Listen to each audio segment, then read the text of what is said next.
بسم اللہ الرحمن الرحیم۔ عزیز طلباء السلام علیکم۔ آج یہ لیکچر جو ہے یہ کلاس 9 کی ہے اور 9 کلاس کا پہلا چیپٹر جو ہے، جو پہلا باب ہے، باب نمبر 1، پاکستان کے نظریاتی اساس، وہ ہم پچھلے لیکچروں میں مکمل کر چکے ہیں۔ آج جو ہے اس کا ہم ایکسرسائز کریں گے، مشقی سوالات کریں گے، اور یہ آپ کی کتاب کے پیج نمبر 13 پر ہے۔ آپ کی خدمت میں یہ عرض ہے کہ آپ اپنی کتاب کے اندر 13 نمبر پیج پر آئیں اور میرے ساتھ ساتھ چلنے کی کوشش کریں تاکہ اس کے یہ MCQs جو ہیں آبجیکٹیوز، یہ ہم کر سکیں، اور اس کے بعد جو ہیں اس کے شارٹ کویسچنز ہیں اور پھر لانگ کویسچنز ہیں، یہ سارے کوشش کرتے ہیں کہ اسی ایک لیکچر میں جو ہے آپ کو بتائے جائیں۔ تو یہ پیج نمبر 13 پر آپ آئیں، دیکھیں یہ آپ کی کتاب کے پیج نمبر 13 ہے۔ یہاں بھی میں نے لکھا ہوا ہے مشقی سوالات۔ اب ہم شروع کریں گے۔ تو یہ آپ کا کتاب کی پیج نمبر 13 ہے اور یہ مشقی سوالات لکھا ہوا ہے، MCQs ہیں۔ مندرجہ ذیل سوالات میں سے درست جواب کا انتخاب کریں۔ پہلا MCQ جو ہے ہمارا ہے، پاکستان کو کیسی ریاست کہا جاتا ہے جا سکتا ہے؟ پاکستان کو کیسی ریاست کہا جا سکتا ہے؟ نمبر الف ہے سیاسی، پھر ہے تصوراتی، نظریاتی یا معاشی۔ تو یہ ہے اس کا صحیح آنسر جو ہے یہ ہے نظریاتی۔ جیم نمبر پہلے میں، جیم نمبر ٹھیک ہے۔ پھر جو ہے دوسرا پوائنٹ ہمارا جو ہے یہ ہے، جو عناصر نظریہ کو تشکیل دیتے ہیں وہ کیا کہلاتے ہیں؟ تو اجزاء، حصے، ذرائع یا ماخذ۔ وہ عناصر یا وہ انگریڈینٹس جو مل کر نظریہ بناتا ہے، نظریے کو تشکیل کرتا ہے، تو وہ کیا کہلاتے ہیں؟ تو وہ دال نمبر ٹھیک ہے، ماخذ۔ پھر 3 نمبر پوائنٹ پہ ہے، نظریاتی قوم کے افراد کیسی زندگی گزارتے ہیں؟ تو اس کے آپشنز ہیں بامعنی، با مقصد، با ادب، با اخلاق۔ تو اس میں با مقصد جو ہے یہ جیم نمبر یہ ٹھیک ہے۔ اچھا، پھر پوائنٹ نمبر 4، آل انڈیا نیشنل کانگریس کا بانی کون تھا؟ او ہیوم، سر سید احمد خان، گاندھی، سر اسٹیفورڈ کرپس۔ تو یہ الف نمبر ٹھیک ہے، یہ ایک انگریز افسر تھا او ہیوم، انہوں نے انڈین نیشنل کانگریس کی بنیاد رکھی تھی 1885 میں۔ تو یہاں اس میں الف نمبر جو ہے یہ ٹھیک ہے۔ پھر پوائنٹ نمبر 5 پر آپ آ جائیں، مسلمانوں کی جداگانہ قومیت کی بنیاد کس پر رکھی گئی؟ یعنی ہم کہتے تھے کہ بھائی مسلمان جو ہیں یہ ہندوؤں سے علیحدہ قوم ہے، تو وہ کیا بنیادی چیز تھی جس کی وجہ سے ایک کافر اور مسلمان، ایک مسلم اور غیر مسلم کے درمیان فرق کو واضح کرتا ہے؟ تو اس میں ہے الف نمبر پر ہے نماز، بے نمبر پر ہے کلمہ توحید، معاشرتی انصاف یا حاکمیت اعلیٰ۔ تو اس میں یہ بے نمبر ٹھیک ہے، کلمہ توحید۔ کلمہ توحید وہ لوگ نہیں پڑھتے، اور ہمارا جو ہے ایک اللہ پہ یقین ہے، تو ہم مسلمان ہیں اور وہ غیر مسلم ہیں۔ پوائنٹ نمبر 6 پہ آپ آ جائیں، اسلامی ریاست کن اصولوں پر قائم ہوتی ہے؟ جب کوئی اسلامی ریاست قائم کرتا ہے اس کے کیا اصول ہوتے ہیں؟ سیاسی، معاشی، جمہوری یا آفاقی؟ تو اس میں جمہوری، یعنی اسلامی ریاست جو ہے اس کی روح جمہوریت ہوتی ہے، تو جمہوری اصولوں پر ایک اسلامی ریاست جو ہے وہ بنتی ہے، ٹھیک ہے۔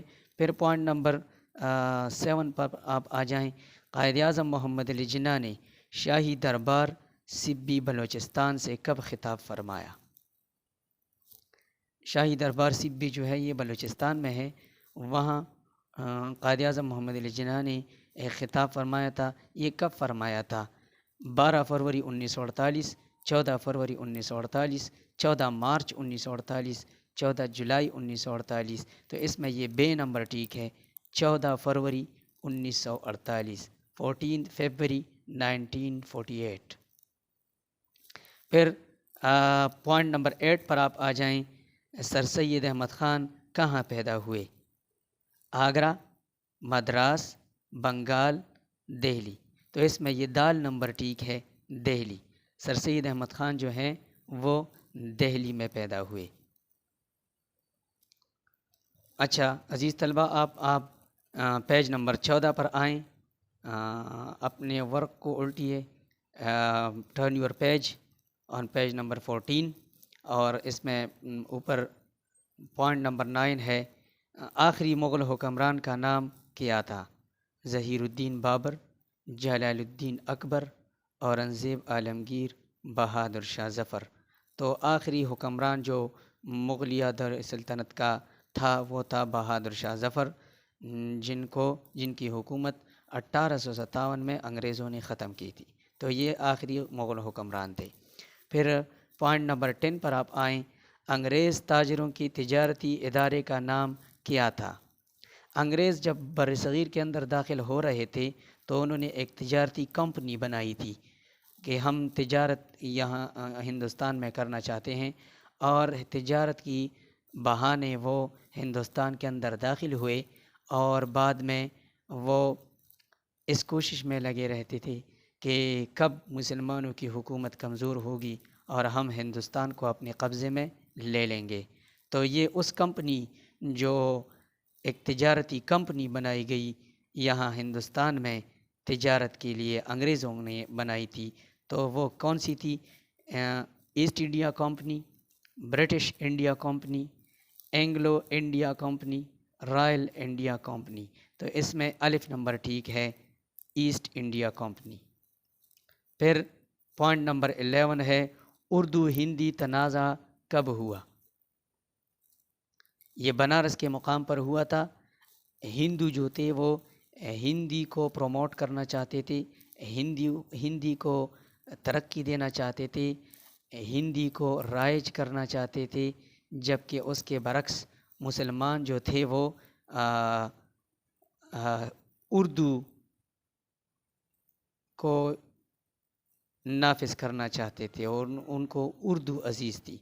تو زبان کی بنیاد پر ایک لڑائی ہوئی، ایک معرکہ ہوا، ایک تنازع کھڑا ہوا بنارس کے مقام پر ہندوؤں اور مسلمانوں کے درمیان۔ تو یہ کب ہوا تھا؟ 1867، 1767، 1866، 1865۔ تو یہ ہے 1867، الف نمبر اس میں ٹھیک ہے۔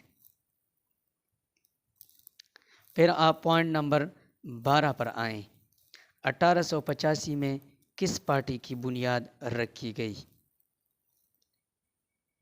پہلے ہندوستان کے اندر جو 1857 کی جنگ آزادی کے بعد جب انگریزوں نے قبضہ کر لیا، تو اس سے پہلے ہندوستان کے اندر بادشاہت تھی، اور بادشاہت میں سیاسی جماعتوں یا سیاسی پارٹیز یا پولیٹیکل پارٹیز کی ضرورت نہیں پڑتی، کیونکہ وہ ایک رائل فیملی ہوتی ہے، وہ ایک شاہی خاندان ہوتا ہے، اور وہ شاہی خاندان کے اندر جو ہیں وہ سارا معاملہ گھومتا ہے۔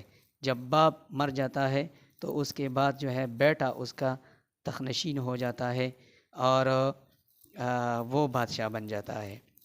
لیکن 1857 کی جنگ آزادی ہارنے کے بعد جب انگریز یہاں پر قابض ہوئے تو انہوں نے یہاں پر 1858 میں اپنی حکومت قائم کی، اور بعد میں وہ جو برطانیہ کا ماڈل تھا، سیاسی ماڈل، مغربی جمہوریت، وہ لوگ یہاں پر وہ نظام لانا چاہتے تھے، اور ابھی جو پاکستان میں نظام موجود ہے یہ بھی مغربی جمہوریت ہے۔ تو یہ ان لوگوں کا چھوڑا ہوا ایک نمونہ ہے جو یہاں پر بھی ہے اور ہمارے پڑوسی ملک بھارت میں بھی یہی نظام ہے، اور پھر پارلیمانی جمہوریت ہے، یعنی جس میں وزیر اعظم ہو۔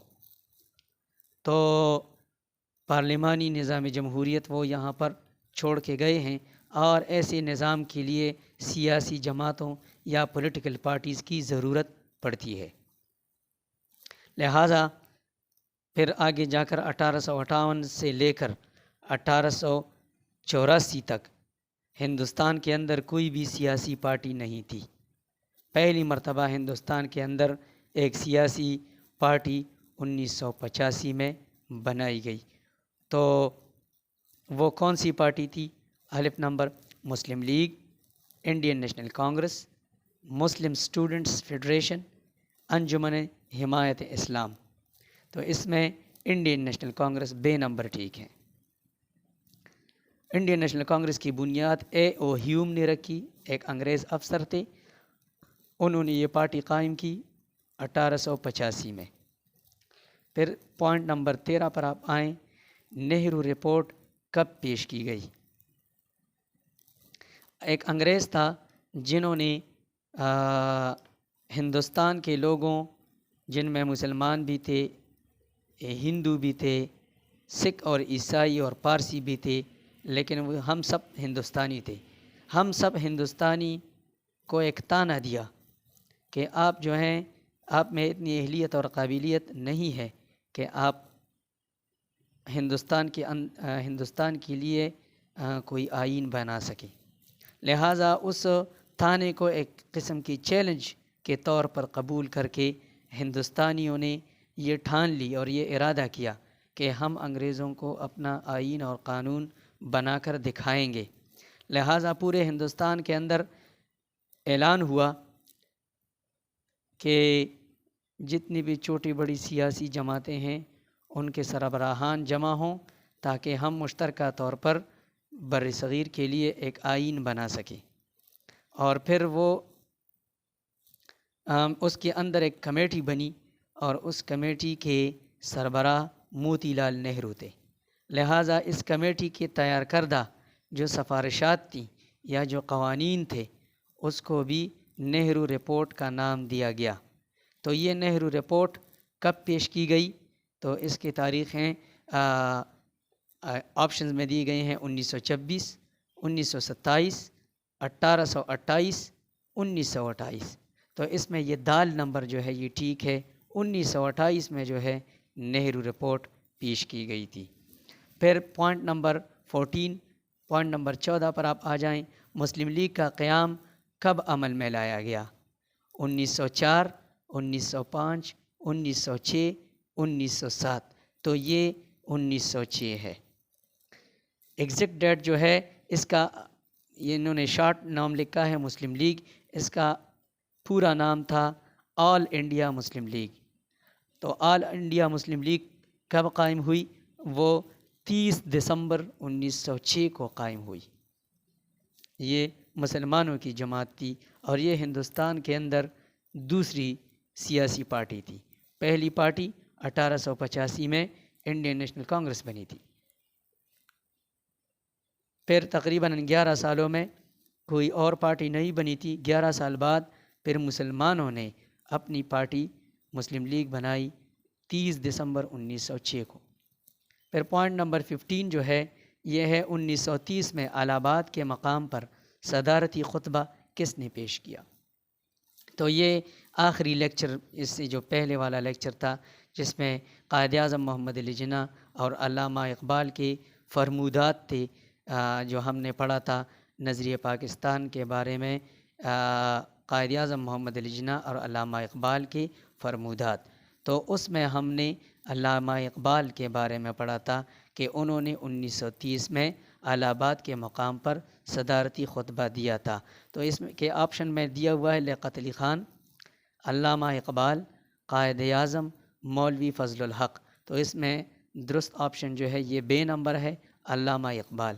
علامہ اقبال نے 1930 میں الہ آباد کے مقام پر جو مسلم لیگ کا سالانہ اجلاس تھا اس کی صدارت جو تھی وہ علامہ اقبال رحمۃ اللہ علیہ کو ملی تھی، اور انہوں نے اس صدارتی خطبے میں